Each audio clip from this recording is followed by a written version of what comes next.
Well, remember this during the hearings looking for communists in America. Let us not assassinate this lad further, Senator. You've done enough. Have you no sense of decency, sir? At long last, have you left no sense of decency?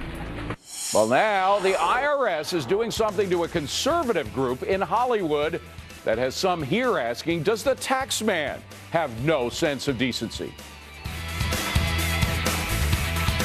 IRS now becoming the enforcement arm of a new Hollywood blacklist. Yeah, I think it's part of a larger trend where it's become acceptable, sort of even encouraged to attack conservatives, anyone who questions government overreach, right? We saw this with the war on women. We see this with the IRS targeting.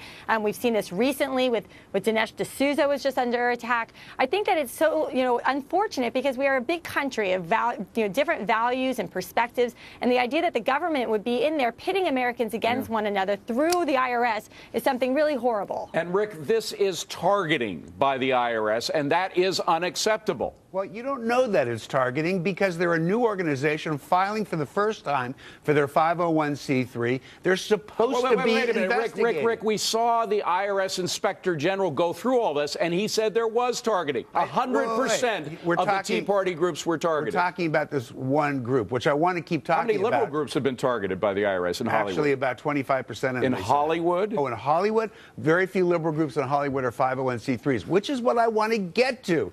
If you look at this, the biggest liberal groups in Hollywood are nonprofits that have never asked for the tax break. This group did. And by the way, this whole thing about Hollywood having this great prejudice against conservatives, look at the list. Kelsey Grammer is working constantly. John Voight just won the Golden Globe. All right, but hold on a second. Steve Forbes, the fact is that what the IRS wanted was the list of names of contributors.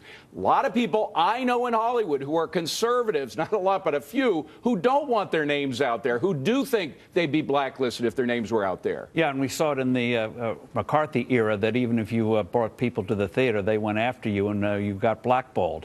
And so what we see here is it's a chilling effect, David. If you know you're going to get in the crosshairs, a lot of people are going to say, not going to take the risk. John Tamny, Joe McCarthy wanted names. We want names. And isn't that the same thing that's happening now?